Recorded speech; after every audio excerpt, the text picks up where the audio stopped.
Kenapa pemerintah Belanda tanam pohon asam di era kolonial? Pemerintah Belanda pada era kolonial menanam pohon asam Tamarindus indica di wilayah jajahannya, termasuk di Indonesia, karena pohon asam memiliki banyak manfaat bagi pihak Belanda. Beberapa alasan mengapa pohon asam ditanam oleh pemerintah Belanda di era kolonial antara lain.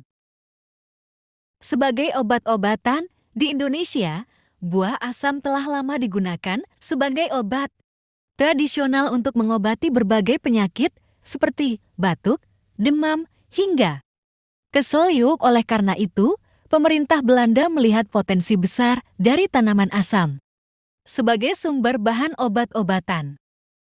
Sebagai bahan baku industri, pemerintah Belanda juga melihat potensi besar dari pohon asam sebagai bahan baku untuk industri. Misalnya, biji asam dapat diolah menjadi minyak, sedangkan kulit kayu dan daunnya dapat dijadikan bahan pewarna, cat, dan bahan pengawet alami.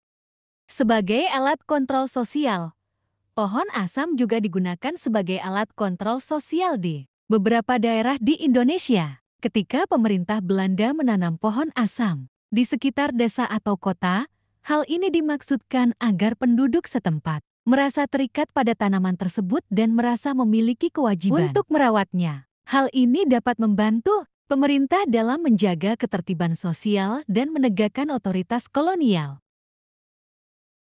Meskipun pemerintah Belanda menanam pohon asam dengan berbagai tujuan, namun pada akhirnya hal ini juga membawa manfaat bagi penduduk setempat. Di beberapa daerah, pohon asam menjadi simbol budaya dan identitas lokal, sementara buahnya menjadi bahan makanan yang lezat dan bergizi. Terima kasih sudah menyimak videonya. Sampai jumpa lagi di konten informasi berikutnya.